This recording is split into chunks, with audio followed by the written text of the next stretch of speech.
안녕하세요. 구루전입니다. 오늘은 직업심리학 2021년 2차 기출문제 시작해 보겠습니다. 21번입니다. 다음의 내용을 주장한 학자는 특정한 직업을 갖게 되는 것은 단순한 선호나 선택의 기능이 아니고 개인이 통제할 수 없는 복잡한 환경적 요인의 결과이다. 개인이 통제할 수 없는 복잡한 환경적 요인의 결과이다. 기억나시나요? 크롬볼츠의 사회학습 이론에서 나왔죠. 진로 선택에 영향을 주는 요인 해서 아주 중요하다라고 지난 회차에 언급을 했던 내용입니다. 크롬볼츠 사회학습 이론 다시 한번 복습을 해볼게요. 크롬볼츠 사회학습 이론, 학습 이론의 원리를 직업 선택의 문제에 적용했다. 학습 이론 하면 무엇이 떠올라야 하죠? 그렇습니다. 행동주의 상담 떠올라야죠. 행동주의 이론, 강화 고전적 행동주의 이론이죠. 그리고 인지적 정보 처리 이론이 있는데 이러한 이론들의 영향을 받아 학습 이론의 원리를 직업 선택의 문제에 적용한 이론이 사회학습 이론입니다. 잠깐만 짚고 넘어갈까요? 행동주의 이론 복습. 강화 이론 하면 누구예요? 스키너. 그리고 조작적 조건 형성이죠. 실험은 어떤 실험이었죠? 쥐에게 먹이를 주는데 지렛대죠. 지렛대를 누르면 먹이통에서 먹이가 나오도록 설계를 했어요. 그래서 쥐가 우연히 지렛대를 탁 밟았는데 먹이가 나오는 거예요. 그러다가 또 우연히 또 밟았는데 먹이가 나오는 거예요. 그래서 이걸 누르면 먹이가 나오네? 라는 걸 쥐가 학습을 하는 거죠. 지렛대를 누르는 행동을 강화하게 됩니다. 먹이가 나오니까. 그래서 이렇게 강화를 통해서 이제 강화가 된다는 거죠. 지렛대를 누르는 행동이. 그래서 이것을 조작적 조건 형성, 강화 이론이라고 부릅니다. 고전적 조건 형성은 어떤 거였어요? 파블로프의 개. 파블로프의 개. 파블로프가 개에게 먹이를 줄 때 개가 침을 질질질 흘리죠. 이거는 이제 무조건적 반응이에요. 그런데 먹이를 줄 때 종소리를 같이 들려줬어요. 그러면서 이제 계속 학습이 되는 거죠, 개는. 그러다가 먹이를 빼고 그냥 종소리만 들려줬더니 개가 침을 흘린다는 거예요. 먹이를 보고 흘렸던 침이 이제 종소리만 들어도 나오게 된 거죠. 종소리를 들으면 먹이를 연상하게 된 거예요. 연합하게 된 거죠. 그래서 고전적 조건 형성은 이제 연상, 연합이 키워드입니다. 파블로프. 그렇게 됐고요. 인지적 정보 처리 이론. 인지적 정보 처리 이론에서는 인간의 정보 처리 과정을 무엇과 비슷하다고 했나요?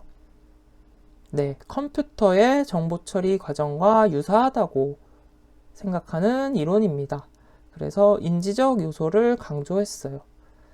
누구였죠? 피터슨입니다. 피터슨. 잠시 복습을 했고 다시 돌아와서 강화 이론, 고전적 행동주의, 인지적 정보 처리 이론의 영향을 받아서 학습 이론의 원리를 직업 선택 문제에 적용을 했다. 그래서 강조하는 것이 개인의 독특한 학습 경험. 이것이 성격과 행동을 설명해 준다고 했고 개인의 특수한 행위들을 강조했죠.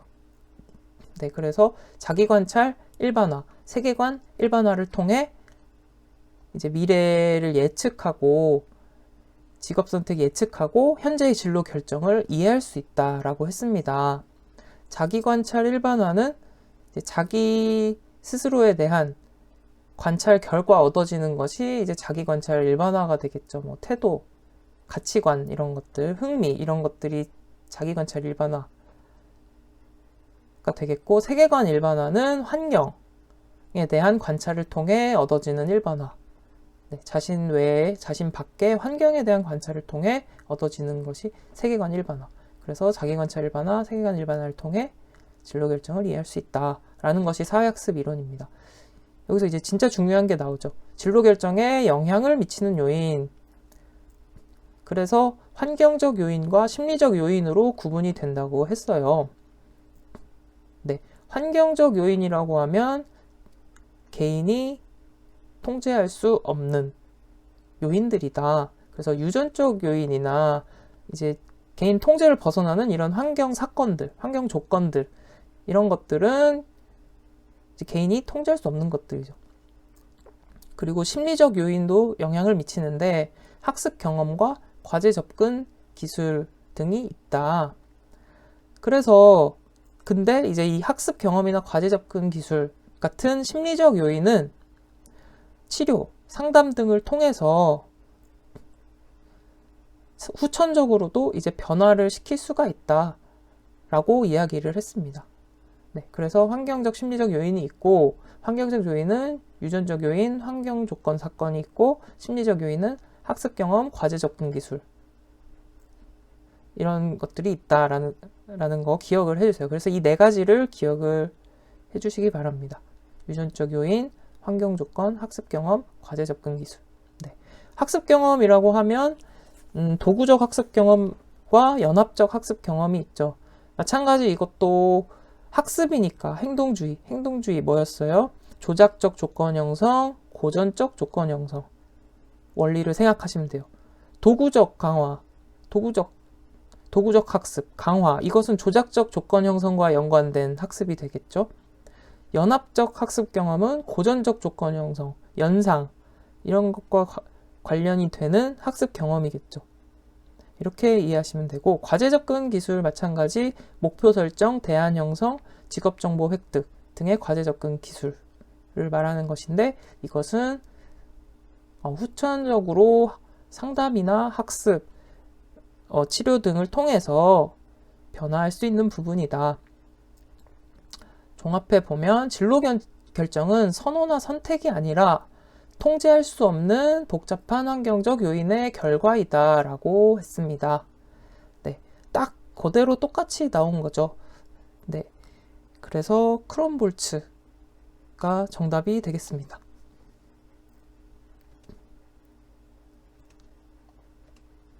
그리고 보기 좀 보시면 2번에 다위스 있죠. 다위스라고 하는 책도 있고 데이비스라고 하는 책도 있는데 데이비스는 이제 롭퀴스트와 같이 나옵니다. 데이비스 앤 롭퀴스트 앤 데이비스 해서 직업 적응 이론, 이것도 이제 공부를 해야 되는데 이것은 이제 뒤에 문제에서 한번 살펴보기로 하고요.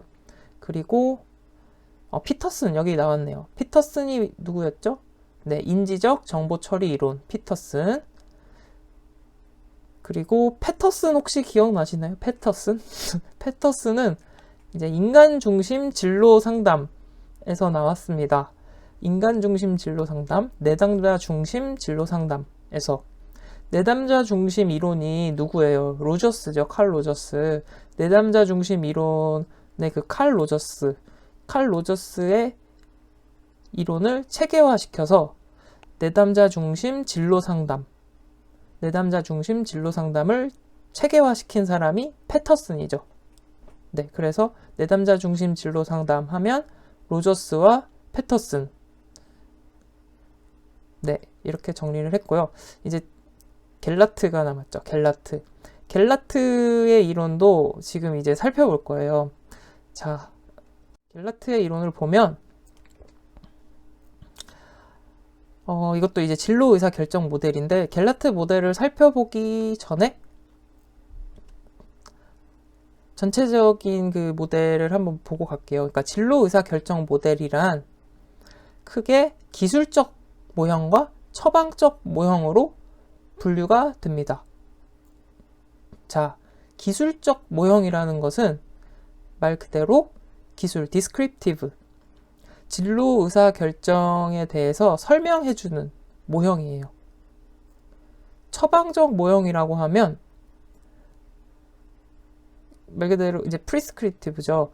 그 처방해주는 진로 의사 결정을 어떤 식으로 하는 게 바람직한 의사 결정 과정인지, 이렇게 하면 바람직하다라고 알려주는 모형이 처방적 모형입니다.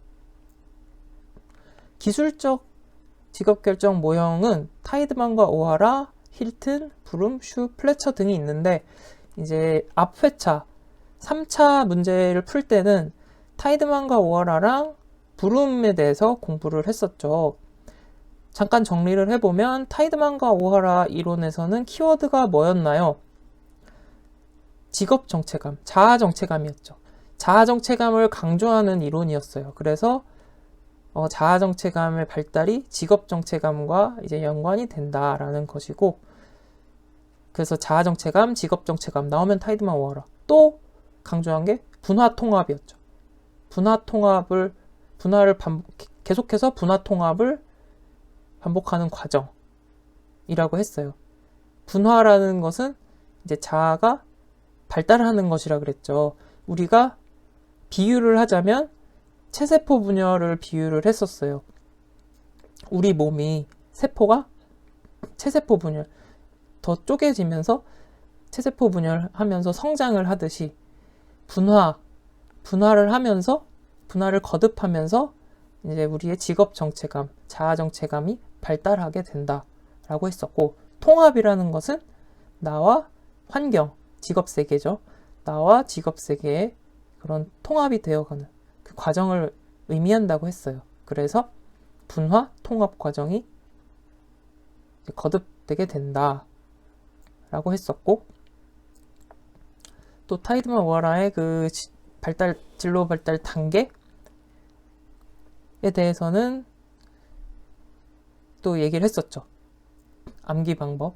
타이 전직은 탐구 선명하게 했는데 적응은 순 개똥이네. 네, 이거는 기억이 안 나시면 앞에 돌아가서 다시 한번 확인해 보시면 좋겠습니다.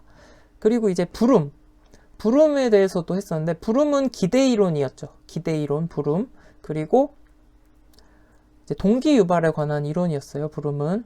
네, 기대 유인가 이론이라고도 했었죠. 그래서 동기 유발력을 이제 노력의 수준이라고 했어요. 동기 유발력, 노력 수준. 그래서 이 노력 수준, 동기 유발력은 무엇에 의해 결정된다? 결과에 대한 기대감. 네, 결과에 대한 기대감. 그리고 유인가, 2차적 결과에 대한 유인가. 그리고 도구성. 2차적 결과에 대한 도구성, 보상을 말하는 거죠. 그래서 기대감, 유인가, 도구성의 함수다라고 했었죠. 동기유발력. 네. 간단히 정리를 해봤고요. 그래서 처방적 직업 결정 모형에서는 이제 갤라트의 모형을 공부하게 됩니다. 그러면 이 모형의 성격이 뭔지 알겠죠? 이렇게 기업 결정 과정을 하는 것이 좀 바람직한 과정이다 라는 것을 알려주는 모형이다. 처방적 모형. 여기까지 괜찮으신가요? 네, 그러면 갤라트 모형으로 들어가서 갤라트의 진로의사 결정 모델. 갤라트는 3차원의 정보 체계가 있다고 했습니다. 예언적 체계, 가치 체계, 결정 준거. 그래서 예언적 체계라고 하면 이제 예측하는 부분과 관련이 되겠죠. 네, 미래에 대해서. 그래서 앞으로의 일을 예측하는 것과 관련된 예언적 체계. 가치 체계는 개인의 가치관 관련된 체계. 체계라면 이제 시스템이라고 생각하면 돼요. 우리 내부에 이제 이런 시스템들이 나뉘어져 있다는 거죠. 결정 준거가 되는 시스템. 결정 준거에 관한 시스템이 있다. 그래서 예언적 체계, 가치, 결정 준거의 체계가 있다. 그런데 이 세 가지 체계가 있는데 훌륭한 선택 결정은 이거 보세요. 훌륭한 선택 결정에 대해서 얘기하는 거잖아요. 처방적으로. 네, 훌륭한 선택 결정은 이 3차원의 정보 체계에서 이 3개의 차원의 정보 체계에서 각 체계마다 정보를 입수함으로써 가능하다. 직업 선택의 결과보다는 선택 과정을 중시한다. 그래서 이 단계, 진로 의사결정 단계를 보면 처음에 목표의식에서 출발을 해서 정보를 수집하고 이 수집된 정보를 가지고 대안을 쭉 열거합니다. 이 열거된 대안들의 결과들을 예측을 해 보여요.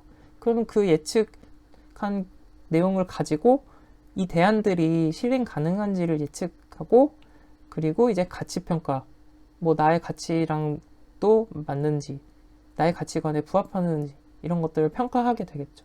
그래서 의사결정을 내리고 그 의사결정에 대해 또 평가를 하고 다시 재투입하고 이런 단계를 거친다는 것이에요.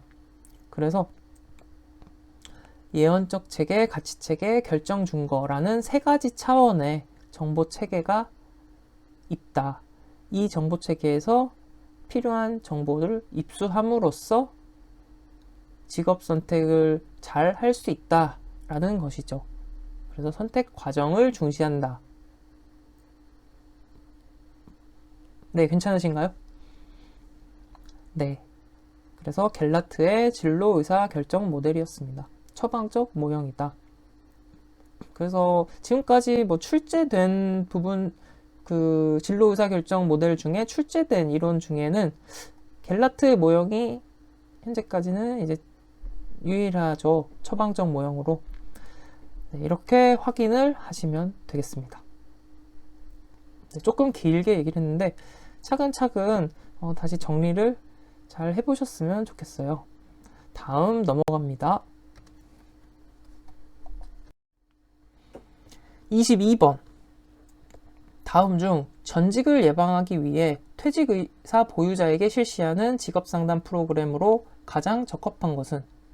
전직을 막기 위해서, 퇴직의사가 있는 사람들의 전직을 막기 위해서면은 직업복귀 프로그램이라면 이것은 이제 뭐 실업 중이거나 아니면 뭐 휴직 중인 사람들에게 더 적합하겠죠. 실업 충격 완화는 실업자인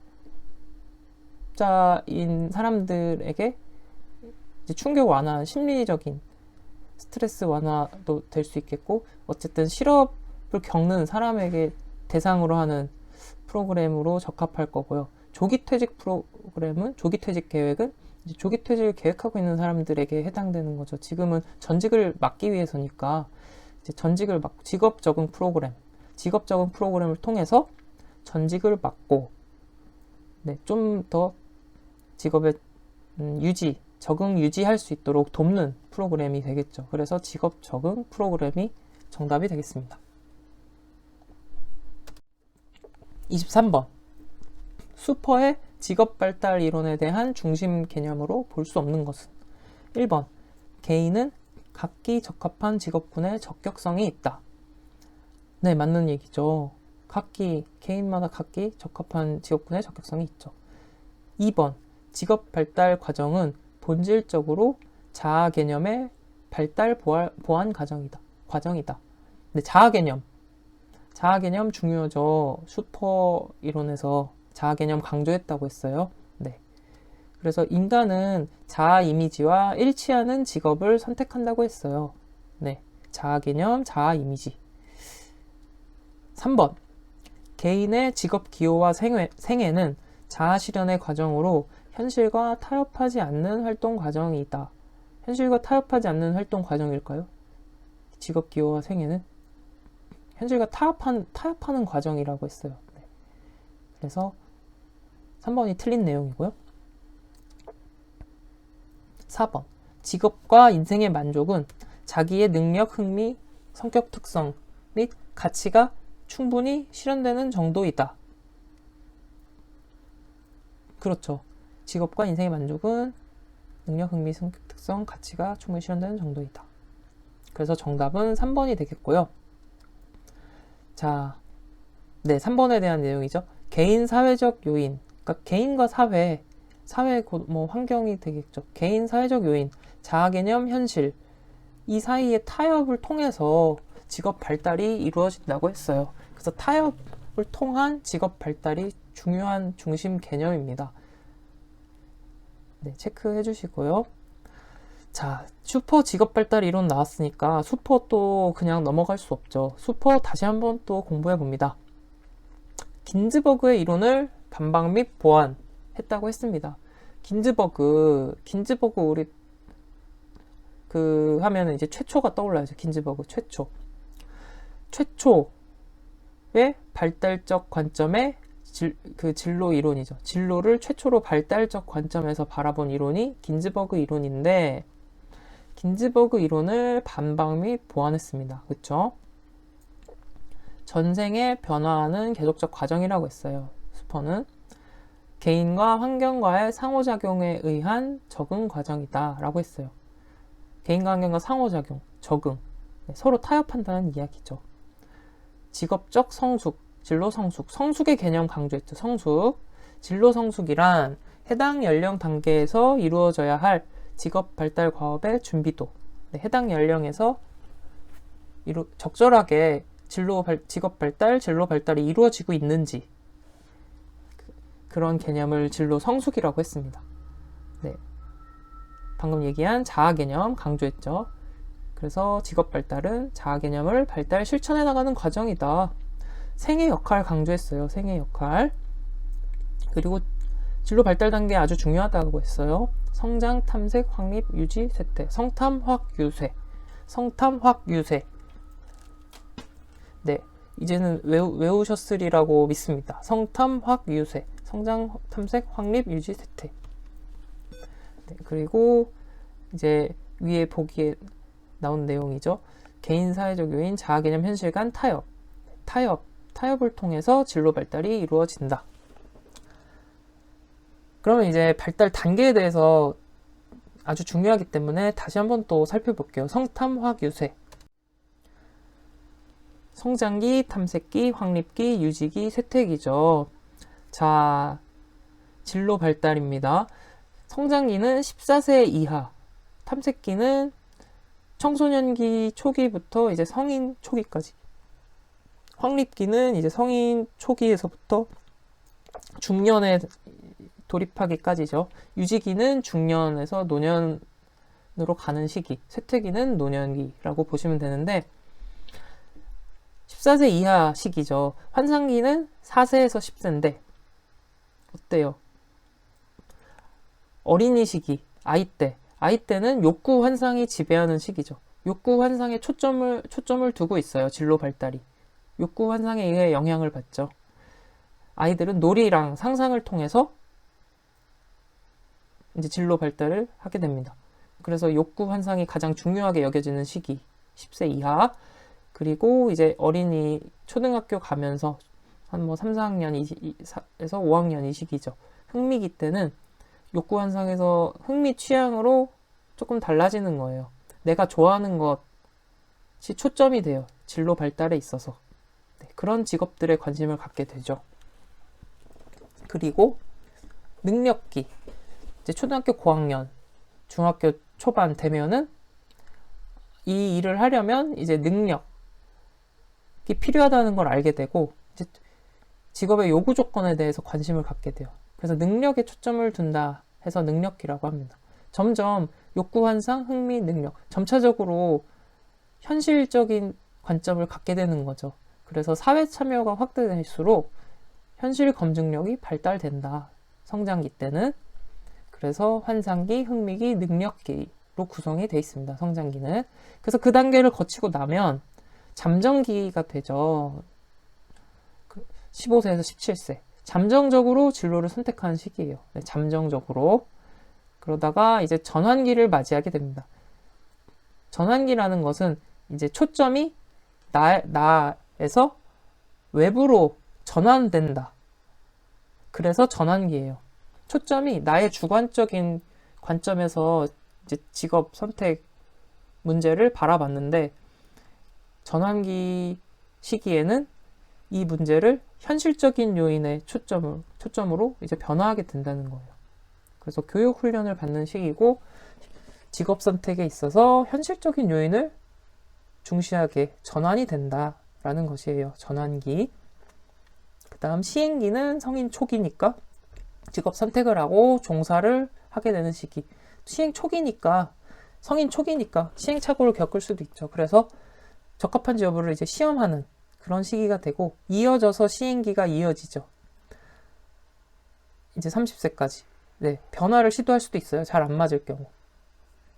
그래서 30세까지 이런 시행착오도 겪고 뭐 시도를 해보고 이런 시기고 그 이후에는 안정을 찾게 되는 시기입니다. 그래서 소속된 직장, 직업에서 안정, 만족감, 소속감, 지위를 갖게 되는 시기가 안정기가 되고 이어서 유지기는 그 위치를 확고하게 유지하려는 그런 시기가 이제 유지기가 되겠죠. 네, 쇠퇴기는 은퇴가 되고. 그래서 이 진로 발달, 우리의 그 인간사의 발달과 연결을 시켜서 보면은 네, 이해가 되죠. 그래서 이해가 되는 건 중요한데 이제 이걸 암기를 해야 되는 게 중요합니다. 네. 그래서 여기 있죠. 수포, 성탐, 화교세, 성장기, 탐색기, 확립기, 유지기, 쇠퇴기 이렇게 있는데 뭐 확립기는 정착기라고도 부르기도 하죠. 그래서 이제 우리 집 옆에 이게 슈퍼가 있어요. 슈퍼네 집에 그 아들이 성환이에요. 성환이.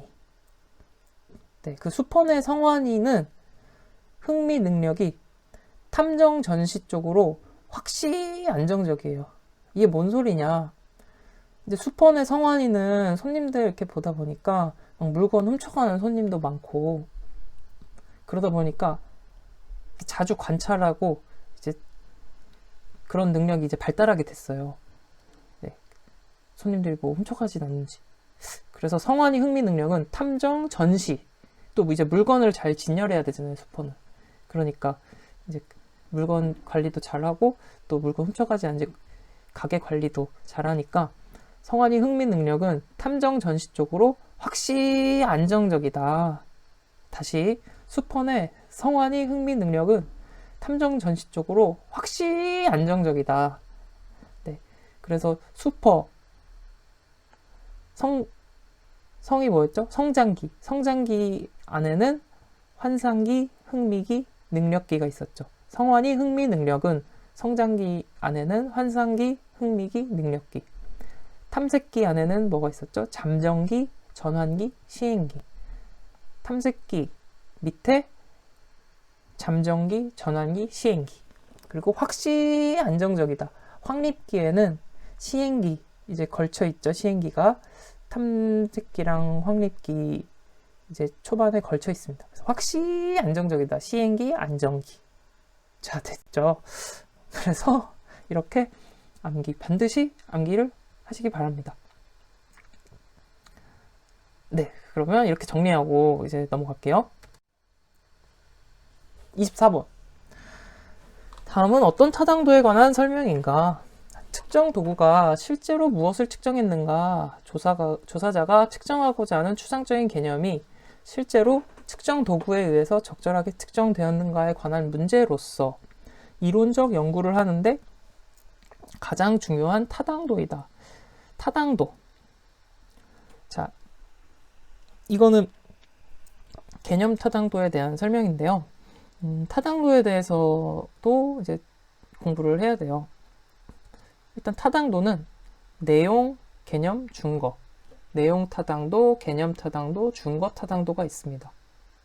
이렇게 세 가지 타당도가 있는데 하나씩 살펴볼게요.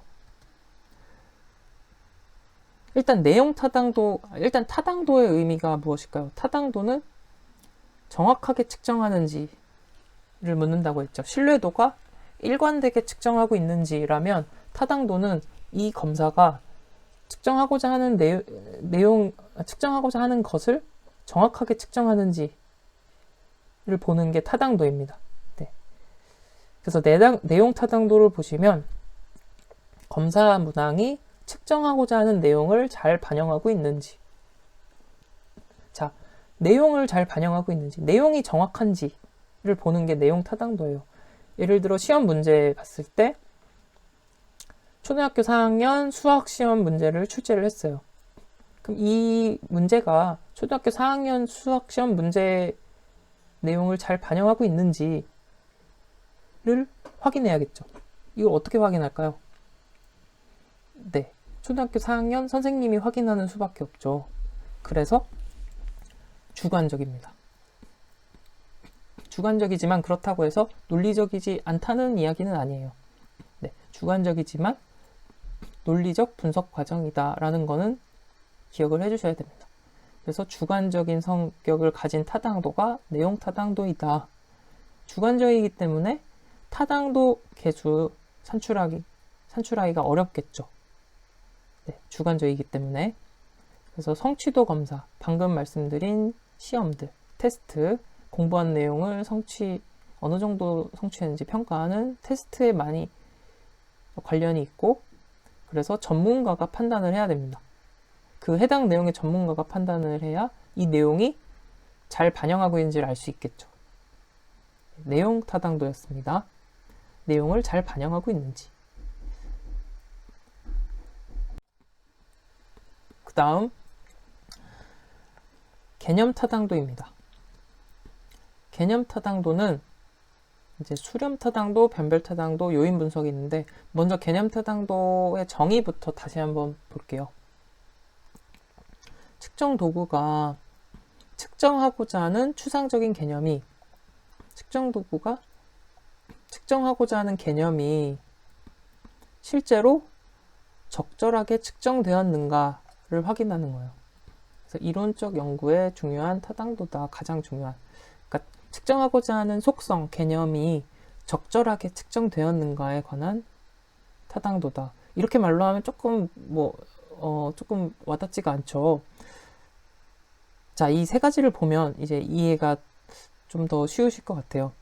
개념 타당도, 구성 타당도, 구인 타당도라고도 합니다. 구성 타당도, 구인 타당도. 그래서 이 구성 타당도 세 가지를 보면 수렴, 변별, 요인 분석이 있어요. 자, 수렴 타당도. 수렴 타당도는 수렴한다. 뭐죠? 집중되는 거잖아요. 모이는 거잖아요. 수렴한다. 집중된다. 그래서 수렴 타당도, 집중 타당도라고도 하는데, 검사 결과가 측정 속성과 관련된 변수들과 어느 정도 상관관계가 있는지, 그러니까 측정하고자 하는 것이 이제 검사 결과가 측정하고자 하는 변수들과 어느 정도 관계가 있는지를 보는 거예요. 예를 들어 IQ 점수와 성적의 상관관계를 보는 거죠. IQ 점수가 높으면 성적도 높을 거야. 이렇게 상관관계를 보는 것이고, 변별 타당도라는 것은 판별 타당도라고도 하는데, 변별이라는 것은 변별해내는 거죠. 다른 것을 나누는 거죠. 같지 않은 것을 걸러내는 겁니다. 변별해낸다. 판별해낸다. 측정 속성과 관련 없는 변수와의 상관관계를 확인하는 거예요. IQ 점수와 수면 시간. IQ 점수에 따라 수면 시간이 관계가 있는지를 확인하고, 관련이 없으면 이제 걸러내는 거죠. 그러니까 수렴 타당도와 변별 타당도가 서로 반대라고 보시면 돼요. 수렴 타당도는 이제 그 측정하고자 하는 것과 유사한 그 타당도를 보는 거고, 얼마나 유사하게 측정하고 있는지, 그 내용. 그 변별 타당도는 얼마나 관련이 없는 것을 잘 걸러내는지, 그거를 의미한다고 보시면 되겠습니다. 수렴, 변별. 그리고 요인 분석은요, 검사 문항들 간의 상관관계를 분석해서 상관이 높은 문항들을 그룹화하는 것. 예를 들어서 이런 거예요. 이게 실제 심리 검사를 만들 때 요인 분석 많이 사용하게 되는데, 직업 심리학 시험이 있어요. 직업 심리학 시험을 보는데 문제가 다양한 영역에서 나오죠. 우리가 진로 발달 이론에 대한 문제도 직업 심리학 과목 안에 출제가 되고, 또 지금 보고 있는 타당도, 신뢰도에 관한 문제도 직업 심리학 시험에 나온단 말이죠. 근데 이게 그룹화 한다는 거예요. 서로 상관이 높은 문항들끼리 모으면 이렇게 분리가 된다는 거죠. 진로 발달 이론에 관한 문제 한 그룹 나오고, 통계 관련 문제 이렇게 한 그룹 나오고, 상관이 높은 것끼리 이렇게 묶는 거, 이렇게 되면 이제 분리가 되겠죠. 아, 발달 이론 요인 1, 통계 개념 요인 2, 이렇게 분리가 된다는 거죠. 그래서 이것이 요인 분석입니다. 마지막 준거 타당도 볼게요. 준거 타당도.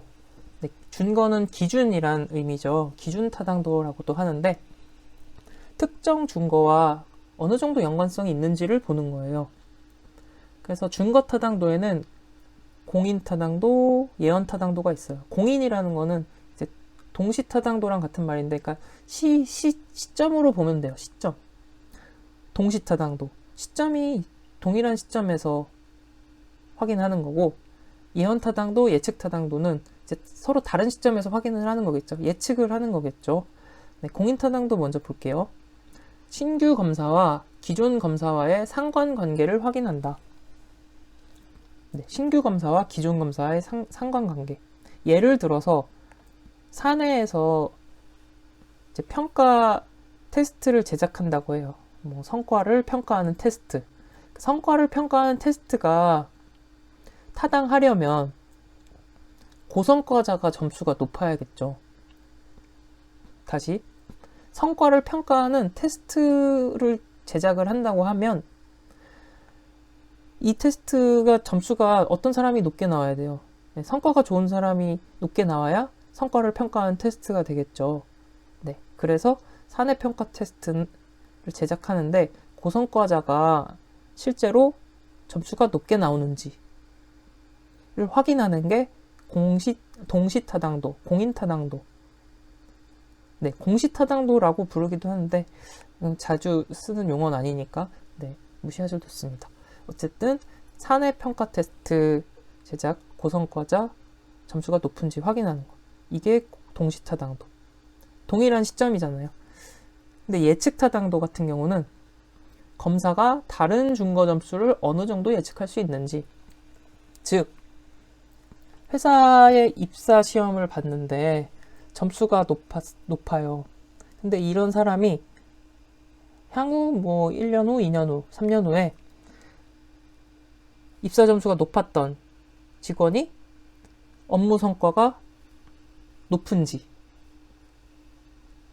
입사 점수 높았던 직원이 업무 성과도 높은지를 예측할 수 있다면 이게 예측 타당도가 높은 거죠. 이제 이해되시나요? 네. 동시 타당도, 예측 타당도는 이제 시점, 비교하는 시점에 대한 것이고, 그래서 이렇게 내용, 개념, 준거 타당도 세 가지 타당도를 살펴봤습니다.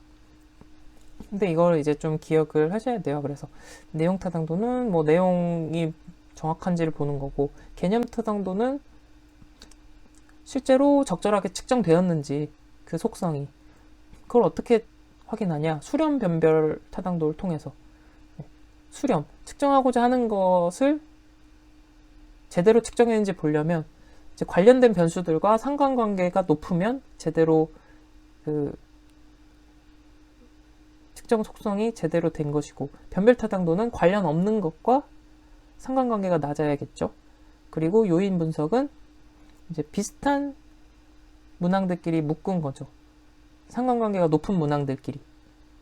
그리고 준거 타당도는 특정 준거랑 관련성을 보는 것이다. 그래서 기존 검사와의 상관관계 확인하는 게 동시 타당도, 동시점에서 보는 거죠. 어느 정도 예측할 수 있는지를 보면 예측 타당도. 네, 이렇게 정리를 하면 되겠습니다. 자, 그럼 이제 넘어갈게요. 이제 잘 정리를 해주세요. 처음에 보면 조금 어려울 수도 있는데 반복해서 다시 확인하시기 바랍니다. 네, 타당도 중요한 개념이고요. 네, 25번 신뢰도 추정에 관한 설명으로 옳지 않은 것은, 네, 신뢰도가 바로 이어서 나왔습니다. 신뢰도는 일관되게 측정하는지, 검사가 측정하고자 하는 것을 일관되게 측정하고 있는지, 관한 것이죠.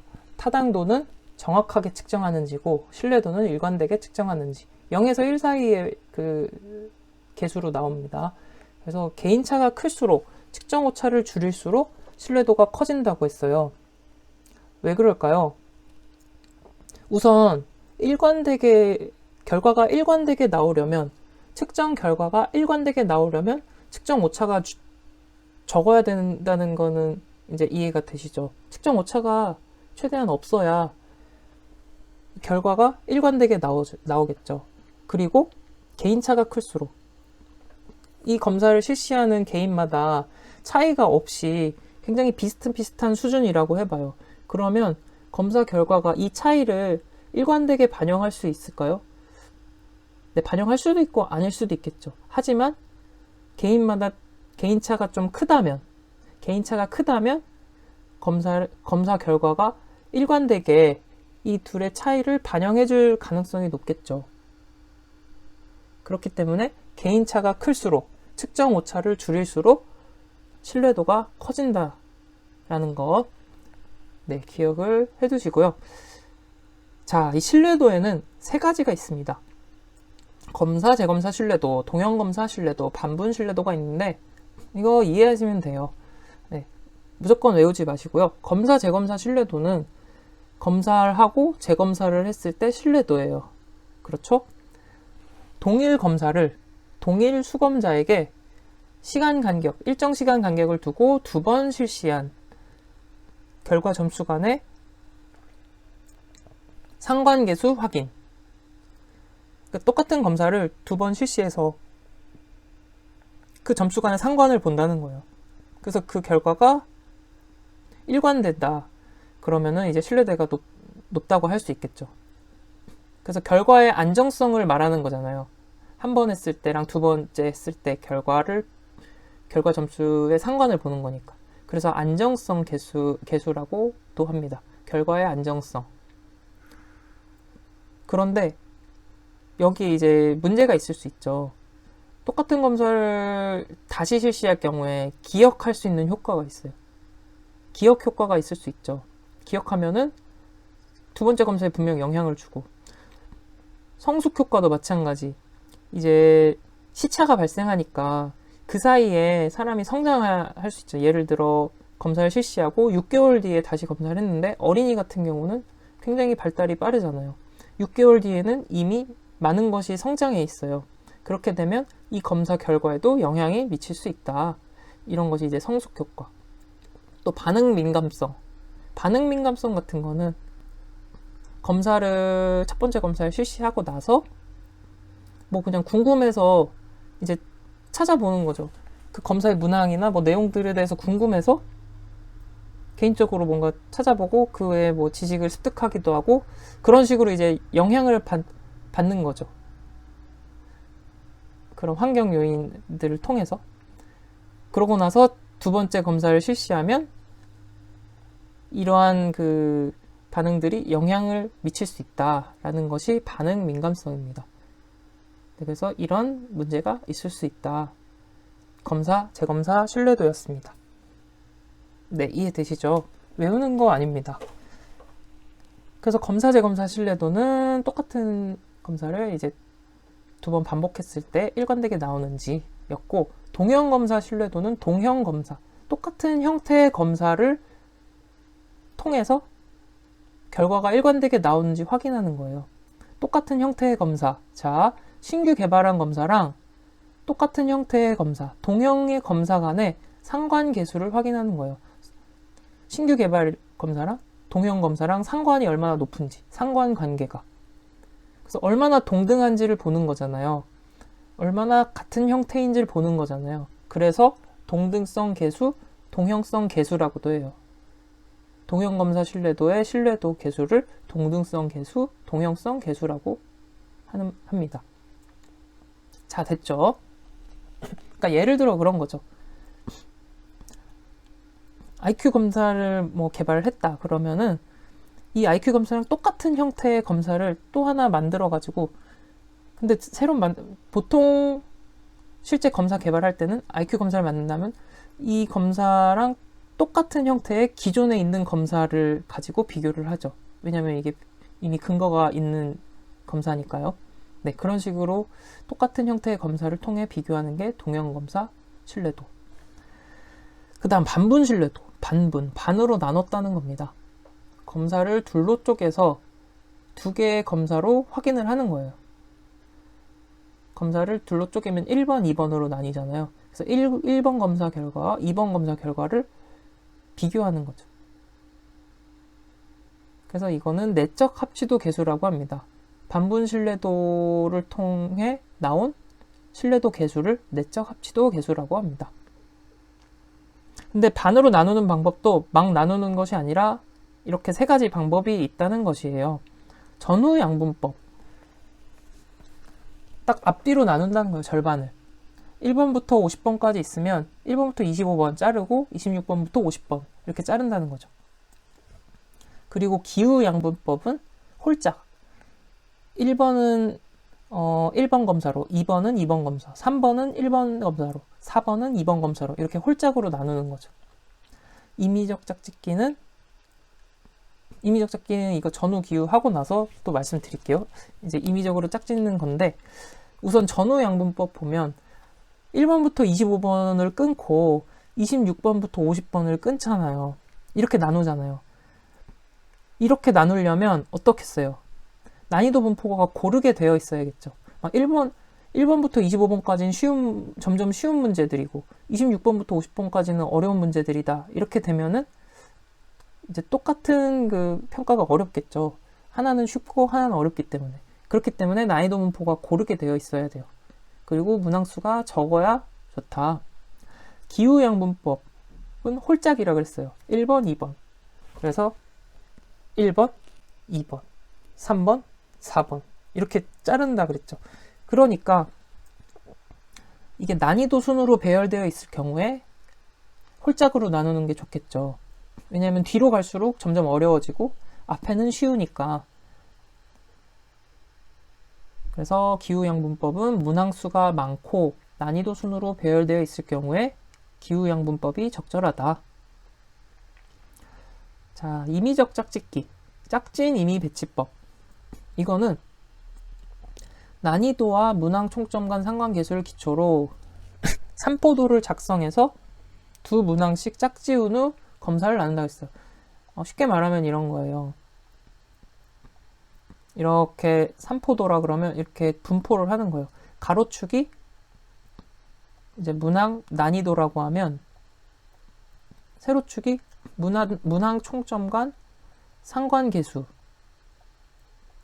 거예요. 그래서 문항별로 난이도가 있을 거고 문항별로 이제 총점 간 관계가 얼마나 총점에 얼마나 그 상관이 있는지 총점과 각 문항이 총점과 얼마나 상관이 있는지 그걸 말하는 게 상관계수죠. 그래서 난이도와 상관계수가 있을 텐데 그 각 문항에 대해서 이렇게 다 찍는 거예요. 1번 문항은 여기, 2번 문항은 여기, 3번은 여기, 4번은 여기 이렇게 다 지점이 나오겠죠. 그래서 이렇게 나오면은 뭔가 이렇게 유사한 것끼리 이렇게 묶는 거예요. 유사한 것끼리 묶고 이 비슷한 그룹 내에서 임의로 이렇게 두 개씩 모는 거죠. 이렇게 두 개씩 짝을 지은 다음에 유사한 거를 이렇게 나누는 거예요. 짝 지은 것끼리. 이렇게 두 개 묶었으면 얘는 여기, 얘는 여기. 또 이렇게 두 개 짝 지었으면 이렇게. 네, 제가 그림을 못 그려서 그런데 이렇게 비슷한 점, 거리가 가까운 점끼리 묶어야겠죠. 두 개씩. 네, 그런 다음 이렇게 분리를 하는 게 임의적 짝짓기. 그래서 신뢰도에 대한 내용은 이제 이렇게 되겠고요. 그래서 문제로 한번 들어가 볼게요. 신뢰도 추정에 관한 설명으로 옳지 않은 것은 자, 속도 검사의 경우 기후양분법으로 반분 신뢰도를 추정하면 기후양분법 뭐였죠? 홀짝이었죠. 홀짝으로 나누는 건 뭐라고요? 난이도가 앞에랑 뒤에랑 다를 경우에 홀짝으로 나누는 게 좋다 그랬죠. 그래서 기후양분법으로 반분 신뢰도를 추정하면 신뢰도 계수가 과대 추정되는 경향이 있다. 네, 이거는 맞습니다. 신뢰도 계수가 과대 추정되는 경향이 있어요. 왜일까요? 속도 검사의 경우에는 빨리 풀어야 되잖아요. 그러니까 문제가 어려운 건 아니에요. 되게 단순하고 쉬운 문항이 많아요. 그래서 대부분 수험자들이 쉽게 풀이할 수 있다. 그 다음 2번. 신뢰도 추정에 영향을 미치는 요인은 상관계수에 영향을 미치는 요인과 유사하다. 이거는 그렇죠. 자, 신뢰도가 지금 다 여기 내적 합치, 반분 신뢰도, 내적 합치도 계수, 동형 검사 신뢰도, 동등성 계수, 검사 재검사 신뢰도, 안정성 계수. 이 계수가 다 상관계수잖아요. 상관계수를 확인하는 거. 상관계수 확인하는 거. 그렇죠. 그러니까 이게 다 상관계수랑 같은 의미라고 보시면 돼요. 신뢰도 계수가. 그러니까 유사하겠죠. 그리고 3번. 신뢰도 추정에 영향을 미치는 요인 중 가장 중요한 요인은 표본의 동질성이다. 네, 표본의 동질성 가장 중요합니다. 표본이 동질해야 돼요. 예를 들어서 표본의 범위가 다르다고 생각을 해봅시다. 표본의 범위가 다르다. 첫 번째 표본은 상위권만 있는 표본, 두 번째 표본은 상중 하위권에 있는 표본. 이렇게 해서 이제 신규 개발 검사를 테스트를 했어요. 그럼 어때요? 당연히 신뢰도가 다르게 나오겠죠. 표본이 동질한 상태에서 이제 신뢰도를 추정해야 된다. 그 다음 4번. 정서 반응과 같은 불안정한 심리적 특성의 신뢰도를 정확히 추정하기 위해서는 검사 재검사 기간을 충분히 두어야 된다. 그럴까요? 아닐까요? 실제로는 그러니까 이 앞에 말이 없었다면 검사 재검사 기간을 충분히 두는 게 맞겠죠. 왜냐하면 학습 효과가 있으니까 기억 효과를 없애기 위해서, 기억 효과를 방지하기 위해서 충분히 갖는 게 맞아요. 하지만 앞에 내용이 정서 반응과 같은 불안정한 심리적 특성의 신뢰도라 그랬잖아요. 불안정한 심리적, 말 그대로 불안정한데 시간을 충분히 두고 하면은 어때요? 언제 변할지 모르잖아요. 정서 반응 같은 불안정한 심리적 특성. 그렇기 때문에 검사 재검사 기간을 충분히 두면은 정확히 측정하기가 어렵겠죠. 네, 일관된 결과를 갖기가 어렵겠죠. 왜냐면 상태가 변할 테니까. 그래서 네, 거의 동시에 실시해야 한다. 불안정한 속성을 측정할 때는. 정답은 4번이 되겠습니다. 자, 신뢰도 또 길게 얘기를 했는데 이게 처음 나와서 또 자세하게 했어요. 자, 검사, 재검사 신뢰도, 동형 검사, 반분 신뢰도가 있다. 그리고 반분 신뢰도는 앞뒤로 자를 수 있고 홀짝으로 자를 수 있고, 이제 문항과 총점 상관관계 난이도를 기준으로 이렇게 둘씩 짝지어서 임의로 배치할 수 있다. 다시 한번 확인해 보시기 바랍니다. 넘어갈게요. 넘어가기 전에 여기 있군요. 신뢰도 타당도의 관계, 차이. 네, 이것도 중요하죠. 신뢰도 타당도 많이 헷갈려 하시는 분들 많아요. 신뢰도와 타당도. 보면은 이 그림을 기억을 해주시면 좀 간단하지 않을까 싶어서 제가 만든 그림이에요. 자, 먼저 타당도가 신뢰도보다는 좁은 개념이라고 생각하시면 돼요. 신뢰도는 측정하고자 하는 것을 일관되게 측정하고 있느냐라고 했었죠. 타당도는 측정하고자 하는 것을 정확하게 측정하고 있느냐에 관한 것이라고 했어요. 자, 타당도가 높으면 신뢰도는 무조건 높아요. 타당도가 높으면 신뢰도가 무조건 높아요. 맞죠? 근데 신뢰도가 높으면 타당도는 항상 높다고만은 할 수 없어요. 네. 타당도는 안 높을 수도 있다는 거. 우리가 관역을 쏠 때 양궁을 한번 해봅시다. 이렇게 있는데 죄송합니다. 다시 그려볼게요. 이렇게 관역이 있는데 화살을 쏘는데 여기가 중심이라고 하면은 이렇게 화살이 6발이 이렇게 맞았어요. 7발이 6발이네요. 그러면 이렇게 한 곳에 이렇게 뭉쳐 있어요. 화살이 일관되게 날아갔죠. 신뢰도가 높아요. 그리고 관역의 중앙에 정확하게 날아갔죠. 타당도가 높은 거예요. 그런데 이렇게 이쪽에 많이 이제 몰려서 화살이 도착을 했어요. 일관성은 높다고 할 수 있죠. 비슷한 곳에 이렇게 여러 발이 뭉쳤으니까. 일관되게 그 화살을 쐈으니까 신뢰도는 높다고 볼 수 있는데 정확한가요? 관역에서 멀어졌으니까 정확하진 않죠. 타당도는 높다고 볼 수 없는 거예요. 네. 그래서 신뢰도가 높다고 해서 타당도가 반드시 높은 건 아니다. 그래서 이 그림을 기억을 해주세요. 신뢰도가 높다고 타당도가 높은 건 아니지만 타당도가 높으면 신뢰도는 무조건 높다. 자, 되셨죠? 자, 그러면 이제 진짜 넘어갑니다. 26번. 신입사원이 조직에 쉽게 적응하도록 상사가 후견인이 되어 도와주는 경력개발 프로그램을, 이거 어렵지 않죠. 멘토십 시스템. 멘토십 시스템은 멘토링 프로그램이라고도 하고 후견인 프로그램이라고도 합니다. 네, 1대1로 이렇게 해서 뭐 어려운 거 있는지, 뭐 같이 뭐 식사도 하고 뭐 커피도 한 잔 마시고 하면서 애로사항은 없는지 이렇게 적응을 잘 도와주는 거죠. 네, 넘어갈게요. 27번.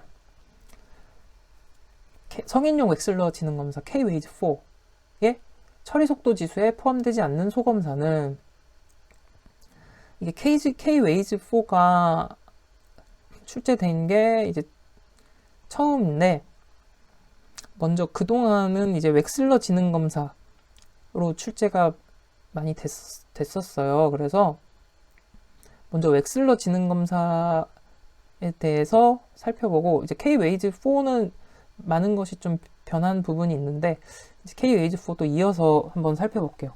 간단히 살펴보면 성인용 웩슬러 지능검사를 이제 K-웨이즈라고 합니다. K-웨이즈4는 그거의 이제 네 번째 버전이라는 것이고요. 그래서 성인용인데 만 16세부터 실시를 할 수 있어요. K-웨이즈는 언어성, 동작성 검사로 구분이 됩니다. 그래서 총 11개 소검사로 구성이 되어 있습니다. 이 11개 소검사 중 언어성 검사는 기본 지식, 어휘, 이해, 공통성, 산수, 숫자 외우기가 언어성 검사고, 동작성 검사는 빠진 곳 찾기, 차례 맞추기, 토막 짜기, 모양 맞추기, 바꿔쓰기. 그 검사 성격 자체를 보면 이게 구분을 할 수가 있어요. 언어성이라 그러면 말 그대로 언어적인 부분과 관련이 되죠. 기본 지식을 묻는 것, 어휘에 관한 문제, 그리고 이해, 어떤 뭐 상황이나 그런 부분들에 대해서 이제 조건을 주어주고 이제 이해를 묻는 문제예요. 그리고 공통성, 어떤 상황이나 뭐 단어들의 공통성에 대해서 이야기하는 문제. 산수, 계산하는 문제죠. 산수 계산하는 문제고, 근데 이것도 이제 언어적으로 이제 풀이를 하겠대요. 물어보면 이제 대답을 하고, 숫자 외우기도 숫자를 불러주면 그것을 따라서 외우는 언어성 검사가 되겠습니다. 동작성 검사는 마찬가지로 말 그대로 동작에 관한 검사들이죠. 빠진 곳 찾기, 빠진 곳 찾아서 이렇게 그 표시를 하는 거, 체크를 하는 거, 차례 맞추기, 네, 토막 짜기, 블럭으로 이제 토막을 맞추는 거예요. 그리고 모양 맞추기, 바꿔쓰기, 이런 것들 이제 다 실제로 뭔가 이렇게 움직여서 맞추거나 뭐 기호를 쓰거나 이런 것들이라서 동작성 검사로 분류가 됩니다. 그래서 당연히 K-웨이즈 검사는 IQ 검사 대표적인 표준화된 검사라고 했죠. 신뢰도 타당도가 높은 표준화된 검사. 그래서 평균 100, 표준 편차 15는 이제 기억을 해두시면 좋을 것 같아요. 이 평균 100, 표준 편차 15라는 거는 이제 조합 점수를 말합니다. 각 소검사들의 점수에 대해서 이제 조합한 점수가 나오는데, 그러니까 총점을 개념과 비슷하다고 보시면 됩니다. 그래서 평균 100, 표준 편차 15로 표준화된 검사고, 그러면 0점이 존재할까요? 조합 점수가? 0점이 존재하지 않습니다. 이 범위가 40에서 160 사이로만 존재를 할 수가 있어요. 네. 그거 뭐 한 가지 더 추가적으로 이제 기억을 해두시면 되겠습니다. 그리고 이 기본 지식, 어휘, 이해, 공통성, 이 네 가지 검사는 결정성 지능을 확인할 수 있는 검사라고 해요. 그래서 결정성 지능이란 뭐냐? 후천적 경험에 의해 발달한 지적 능력. 그러니까 후천적 경험, 지식, 어휘 이런 것들 후천적 경험, 학습에 의해 발달할 수 있는 그런 지적 능력을 결정성 지능이라고 하고요. 결정 지능 반대가 이제 유동 지능이라고 하는데, 유동성 지능이라고 합니다. 뭐 선천적, 유전적인 좀 측면이 많이 반영되는 지능이 유동성 지능이에요. 뭐 경험을 통해 얻을 수 있다기보다 뭔가 선천적인 측면이 강조되는 뭐 처리 속도 이런 부분들, 약간 유전적인 영향이 있겠죠. 이런 유동성 지능은 이제 청년 시기부터는 이제 점점점 퇴보하게 되죠. 뭐 순발력 이런 것들 퇴보하는 것처럼요. 그래서 결정성 지능과 유동성 지능이 있는데, 이 기본 지식, 어휘, 이해, 공통성 이런 부분들은 이제 결정성 지능에 포함되는 능력이다. 그래서 실제로 뭐 한 가지만 더 말씀드리면, 이제 병전 지능이라고 해서 어떤 예를 들어 뭐 치매의 대표적인데, 뭐 치매 환자들 보면은 치매 이전의 지능을 확인할 때 이 결정성 지능 요소, 이 네 가지 검사 점수가 많이 활용이 됩니다. 왜냐면 이게 쉽게 이것은 이제 변하는 부분이 아니기 때문에. 네, 그래서 병전 지능을 측정할 때는 이 네 가지 검사 점수를 확인하기도 합니다. 그러면 이제 K-웨이즈 4로 가볼게요. K-웨이즈 4는 언어 이해, 지각 추론, 작업 기억, 처리 속도 점수로 구성이 됩니다. 그러니까 K-웨이즈 이전 버전까지는 언어성, 동작성으로 분류가 됐죠. 근데 K-웨이즈 4에서는 체계가 이게 완전 바뀐 거예요. 이렇게 4개로 분류를 하는 거예요. 언어 이해, 지각 추론, 작업 기억, 처리 속도 영역으로 4개로 이렇게 바뀐 거예요. 그래서 언어 이해 부분은 공통성, 어휘, 상식, 이해 검사로 구성이 되어 있는데, 이 보충 소검사, 보충이라 써있는 소검사는 이제 말 그대로 보충 소검사로서 실시를 할 수도 있고 안 할 수도 있어요. 뭔가 더 정보가 필요한 경우에는 실시를 하기도 하고, 경우에 따라 이제 달라요. 네, 그래서 언어 이해는 공통성, 어휘, 상식, 이해. 말 그대로 상식을 묻는 문제, 어휘, 공통성에 대해 묻는 문제, 뭐 어떤 상황이나 단어들의 이해도 마찬가지 앞에 버전에 있는 소검사죠. 그리고 토막 짜기, 행렬 추론 다 비슷한 문제예요. 지각 추론 문제, 지각 추론 영역에서도 이제 무게 비교, 무게 저울이 있어서 이게 좌우 어디가 뭐 더 무거울 것인가 이런 문제고, 빠진 곳 찾기도 이제 찾아서 이제 체크하는 거. 네, 퍼즐 맞추기, 행렬 추론에서 이제 그 빈 곳에 그 다음에 이어질 것을 찾아서 넣는 문제. 그래서 지각적으로 이제 추론하는 문제들이고, 작업 기억은 이제 숫자, 산수는 이제 말 그대로 산수 문제 푸는 거, 숫자는 이제 숫자 기억해서 말하는 거고, 순서화, 네, 순서화도 뭐 역으로 배치하고, 이제 이제 앞에서 뒤로, 뒤에서 앞으로 뭐 이런 식으로 순서화하는 보충 검사가 있습니다. 그리고 처리 속도 마찬가지. 처리 속도는 이제 빠르게 처리하는지를 보는 거예요. 같은 그림을 찾아서 체크하는 거. 기호를 똑같이 적는 거. 또 그 보기 중에서 찾아서 지우는 거, 뭐 이런 문제들이 있습니다. 그래서 언어 이해, 지각, 추론, 작업, 기억, 처리 속도로 구성이 되고, 마찬가지 당연히 표준화된 검사겠고, 네, 조합 점수는 똑같죠. 그래서 이렇게 이 네 가지 영역으로 구성된다는 거를 좀 기억을 해주시고, 각 영역에 이제 그 소검사 이름들을 보면 이 네 가지 영역을 반드시 기억을 하시고, 각 소검사들을 보면 어디에 속하는지를 이제 알아야 돼요. 보면 문제가 출제가 되잖아요. 네, 앞으로 나온다는 얘기거든요. 네, 가능성을 보면 앞으로 이제 K-웨이즈4가 나올 가능성이 더 높겠죠. 일단 출제가 되기 시작했으니까. 그래서 어떤 소검사가 어느 영역에 속하는지를 이제 기억을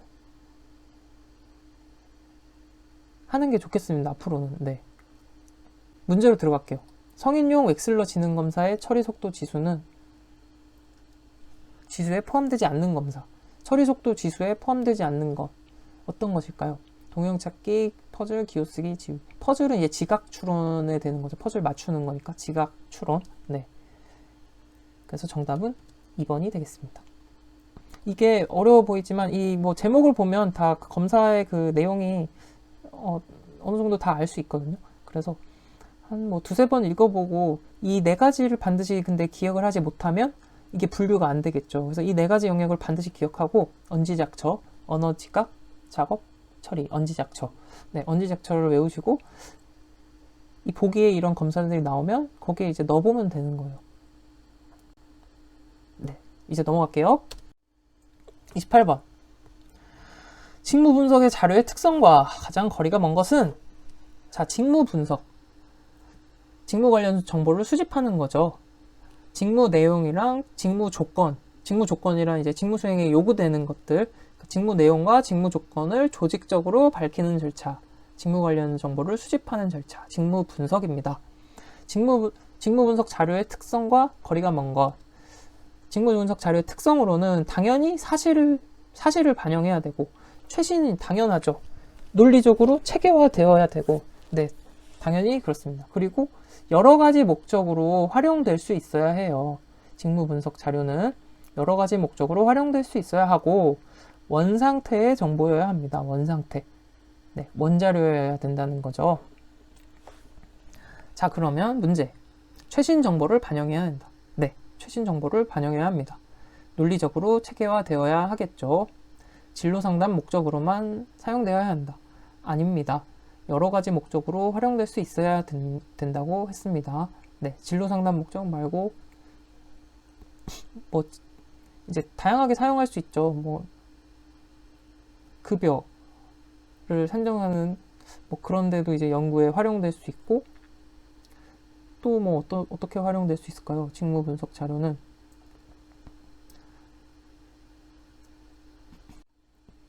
뭐 이렇게 배치를 하는데도 활용할 수 있고, 다양하게 활용할 수 있도록 이제 직무 분석 자료가 만들어져야 됩니다.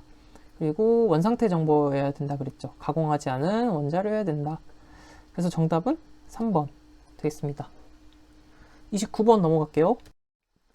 네, 특정 집단의 점수 분포에서 한 개인의 상대적 위치를 나타내는 점수는, 자, 먼저 표준 점수 한번 볼까요? 표준 점수, 한 개인의 점수가 평균으로부터 얼마나 떨어져 있는지를 거리를 표시한 점수다. 거리.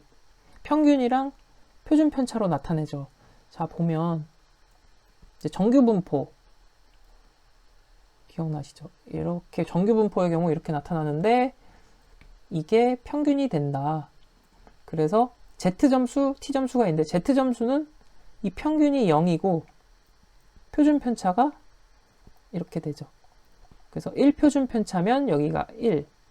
이게 2표준 편차만큼 떨어져 있다 하면은 표준 편차 1이 1이니까 2표준 편차니까 2 이렇게 되는 거죠. 네, 이게 실제로는 이게 더 이렇게 와야겠네요. 제가 그림을 잘 못 그렸는데 어쨌든 이런 거리를 표시한다. 2표준 편차만큼 떨어져 있다 하면은 이렇게 돼 있는 거고, T점수의 경우에는 이 자리 평균이 50이 되는 거죠.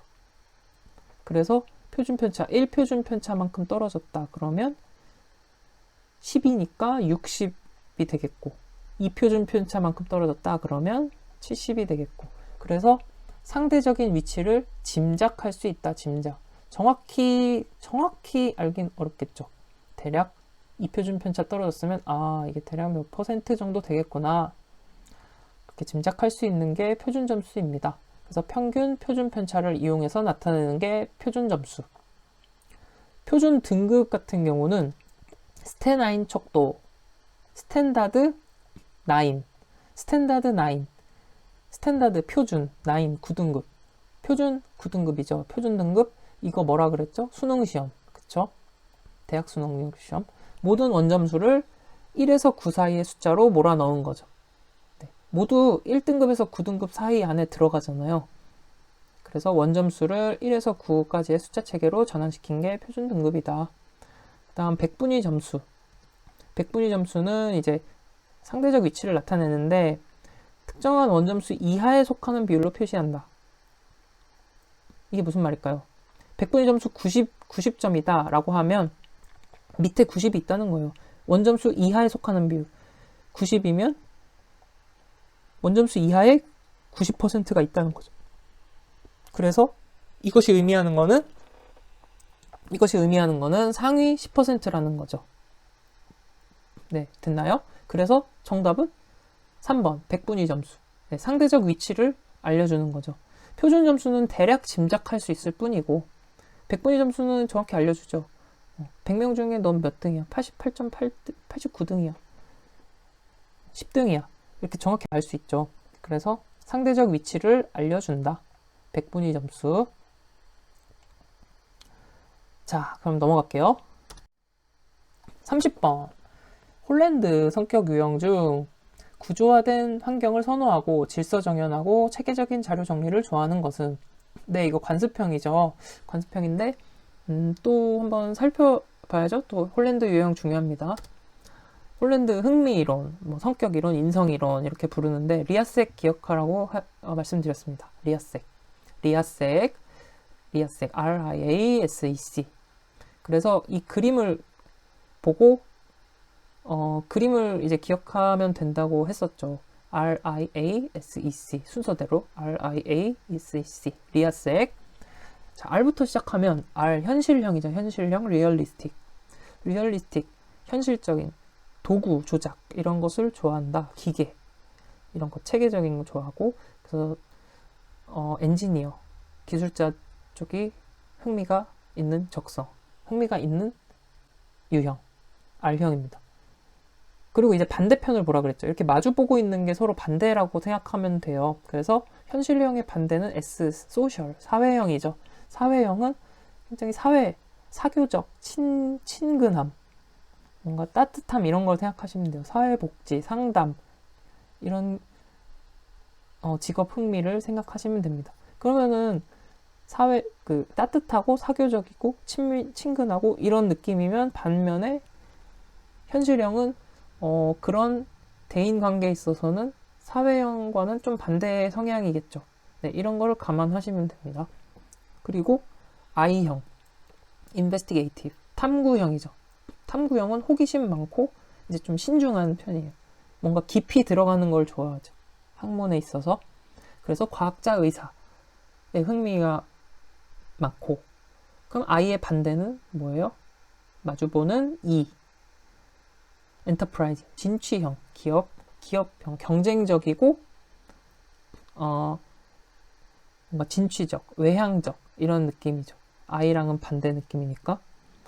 그래서 사업가, 이렇게 사장님들, 그리고 영업사원, 정치가 이런 사람들이 이런 흥미와 연관이 되는 이제 그렇게 되겠죠. 그 다음에 A 보면 A는 artistic, 예술적, 개방적이고 예술적이고 뭔가 틀에 박히는 걸 힘들어하고 굉장히 개성 있죠. 작곡가, 예술 하는 사람들. 반대 C형, 관습형, 컨벤셔널. 관습형은 그럼 어떻겠어요? 굉장히 예술적이고 개방적이니까 어떻게 보면 좀 짜여진 거 좋아하고, 관습적이고 좀 틀이 잘 짜여져 있는 거, 이런 것들, 계획적인 거. 그래서 뭐 사서, 은행원, 특히 관료 대표적이죠.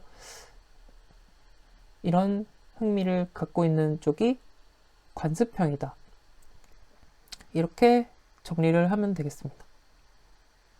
그러면 구조화된 환경을 선호하고 질서정연, 체계적, 뭘까요? 질서정연, 체계적, 구조화. 관습형이 되겠죠. 네, 이거는 뭐 반드시 기억하셔야 됩니다. 네. 그래서 살펴보면 개인 환경 적합성 모형이라고 그랬어요. 개인과 환경의 적합성. 개인과 환경 간의 그 적합한 부분을 찾아서 조화를 이루는, 네, 그것을 중요시하는, 강조하는 모형입니다. 그래서 행동은 성격과 환경의 상호작용이다. 까지 기억하시고 넘어가면 되겠습니다. 네, 30번까지 정리를 했고요. 굉장히 오늘은 긴 시간이 됐네요. 앞에 이론들이 많아서 여기서 끊고 이제 31번부터 또 이어서 진행을 하도록 하겠습니다. 잠시 쉬었다가 지금 앞에 봤던 내용들 좀 다시 잘 정리하시고 다음 영상에서 뵙겠습니다. 수고하셨습니다. 그럼 이만 감사합니다.